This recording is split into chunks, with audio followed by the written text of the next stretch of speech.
Right now, on this single planet, there are more chickens alive than any other bird that has ever existed. Not millions, tens of billions of them, breathing at this very moment. And every year, the world hatches, raises, and eats around 70 billion more. That works out to nearly 9 chickens for every human being on Earth, every single year. Now, picture one raw egg in your hand.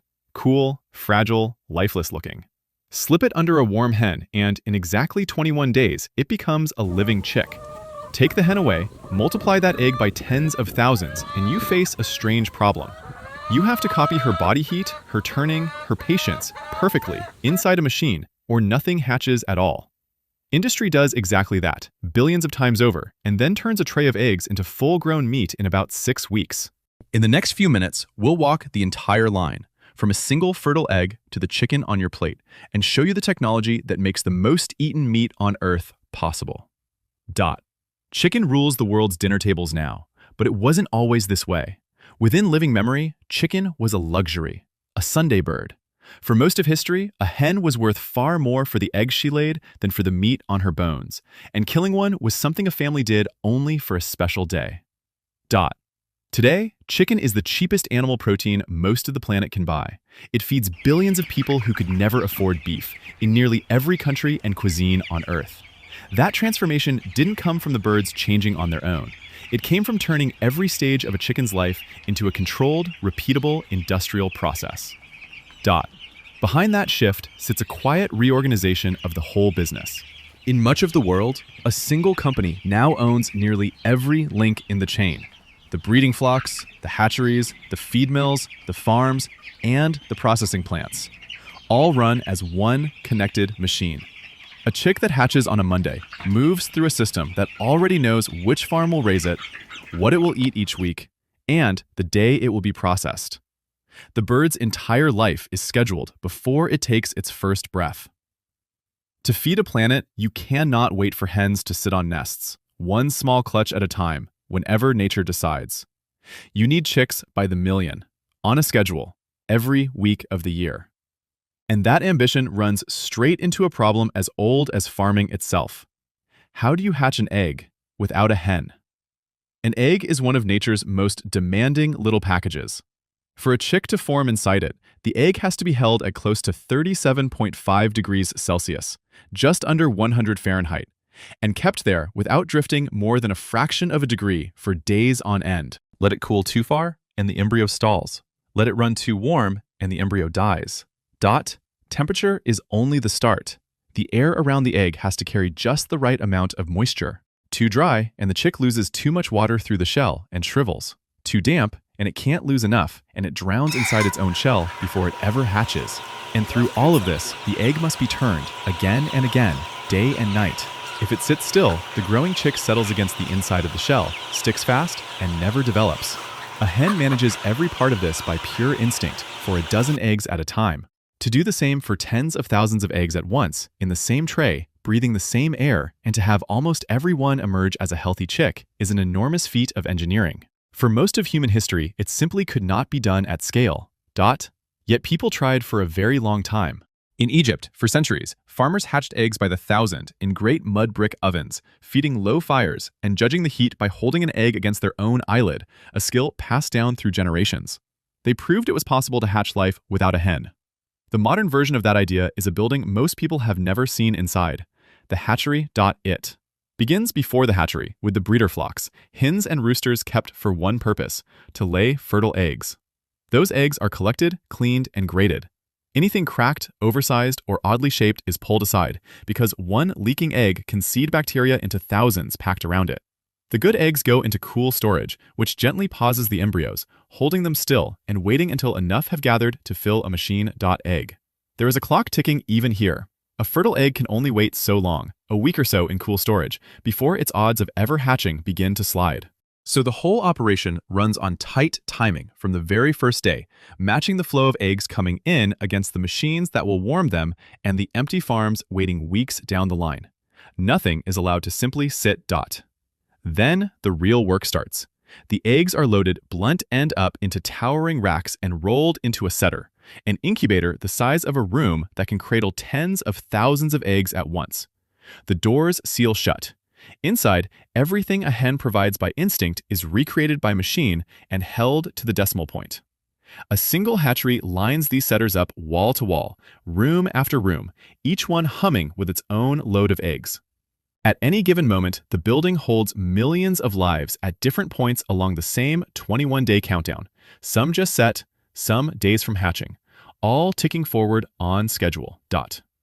For the first 18 days, the setter is a world of controlled warmth. Fans drive heated air through the racks so that every egg, top shelf or bottom, sits at the same 37.5 degrees. Sensors read the temperature and humidity without pause and correct them the instant they wander. And the whole rack tilts, slowly, from one side to the other and back as often as once an hour around the clock. That patient rocking is the machine copying what a hen does with her feet and beak, turning each egg so the embryo floats free and grows even. Inside every shell, in total darkness, a chick is taking shape. On day 1, it's little more than a pale spot. By the end of the first week, a heart is beating and dark eyes have formed. By the second week, it has the beginnings of feathers, a beak, and tiny claws. And near the middle of incubation, the eggs meet the step that decides which of them go on. Candling. Candling takes its name from the old habit of holding an egg up to a candle flame to see the shadow within. In a modern hatchery, machines do it in bulk, shining bright light through thousands of eggs and reading what returns. A fertile, growing egg glows with a dark web of blood vessels spreading through it. An infertile egg shines clear, and one where the embryo has died shows a telltale ring. Those are lifted out automatically before they can spoil, burst, and foul the eggs around them. Only the living move forward. On day 18, the survivors reach their turning point. The trays are drawn out of the setter and carried toward a second machine, the hatcher, and on the way, many pass beneath one of the most striking tools in the whole building, the in-ovo injector. In a fraction of a second, a fine needle slips through the shell of each egg and places a measured dose of vaccine right beside the chick, shielding it from disease before it has even hatched. A single machine can do this to tens of thousands of eggs an hour, each needle finding its mark. In the hatcher, the rules change. The turning stops, the temperature is eased down a touch, and the humidity is pushed up to 65, even 75%, softening the shells for what is about to happen. And then everything waits. On day 21, it all breaks loose at once. Inside the shell, the chick has already punctured an air pocket at the blunt end and drawn its first breath. Now it puts a tiny hard point on the tip of its beak, the egg tooth, to work, chipping a neat ring around the shell from the inside. One by one, then by the 100, then by the 1,000, the eggs crack open, and wet, worn-out chicks shove their way into the light. Within hours, they dry and fluff into the little yellow balls everyone pictures. In a single hatchery, more than 100,000 can arrive in one day. The newborns don't wander loose for long. They ride a conveyor into the chick processing hall, where automated systems do in minutes what would take 100 pairs of hands. The chicks are counted, inspected, and graded, the strong sorted from the weak. Many are vaccinated again, this time in a fine mist. Then they're dropped, gently, into ventilated boxes, ready to travel. The quickest lines move somewhere between 40,000 and 160,000 chicks an hour. Barely a day old and hardly dry, they're loaded onto climate-controlled trucks and driven out to the farms where they'll grow. They're, quotes, a quiet piece of biology that makes this journey possible. In the hours before it hatches, the chick pulls the last of the egg yolk into its belly, a built-in packed lunch that feeds it for up to 3 days. That's why a day-old chick can be boxed, trucked, even flown to another region, and arrive strong without a single meal along the way. Nature tucked the travel rations right inside the shell. Step back, and a large hatchery runs like a factory that never truly stops. Fresh eggs go in at one end every week, and boxes of live, chirping chicks come out the other, sometimes well over 1 million of them in a single week from one site. Every tray is tracked, every batch timed to the day, so that the chicks break their shells exactly when the trucks are loaded and the cleaned, empty broiler houses stand waiting for them. Life itself is placed on a production schedule. The broiler house is where the second half of the transformation happens, and it looks nothing like the red barn on a cereal box. It's a long, sealed, near-windowless shed, often the length of a football field, and it can hold tens of thousands of birds in a single flock. Almost everything inside runs on its own. Lines of feeders and drinkers stretch the length of the floor and refill themselves. Banks of fans, heaters, and wet cooling pads hold the temperature steady, with controllers keeping it within a few degrees of target no matter what the weather does outside. Even the lighting is timed, nudging the birds through cycles of eating and rest. Walk into one of these houses in the middle of a flock, and two things hit you at once. The sound, a constant low murmur of tens of thousands of birds, and the warmth, held as carefully as a hospital ward. The floor is spread with dry bedding that soaks up waste and is topped up and turned to keep the birds off the damp. Nothing alive gets through the door without passing a barrier of showers, fresh clothing, and disinfected boots. Because one virus carried in on a bootlace could sweep through a flock this size in days. The chicks come in weighing about 40 grams, less than a small handful of coins. And then they grow, at a speed that is hard to believe until you see the numbers. Modern broilers are the product of generations of careful breeding, shaped to turn feed into muscle faster than any wild bird ever could. In their first weeks, a chicken lays down more than a kilogram of body for barely more than a kilogram of feed. Their first days are the most delicate of all. The house is warmed to around 32 to 34 degrees for the newly arrived chicks, almost tropical, then eased down week by week as feathers grow in and the birds learn to hold their own heat. The feed shifts with them, moving through carefully formulated stages. A protein-rich starter for the first days, then a grower, then a finisher. Each blend tuned to exactly what the bird needs at that moment in its short, fast life. Water runs on demand from long rows of drinker nipples the birds learn to peck within hours of arriving. Every input is measured, because at this scale, a small gain per bird becomes an enormous gain across the flock. To grasp how far this has come, set the bird in that shed beside its ancestor from only a few generations back. In the middle of the last century, a chicken needed 3 to 4 months to reach a smaller market weight than broilers hit today. The modern bird gets there in around 6 weeks, at roughly double the size, on less feed for every kilo gained. Decade after decade, by selecting the fastest growers and breeding from them, the industry rebuilt the animal itself.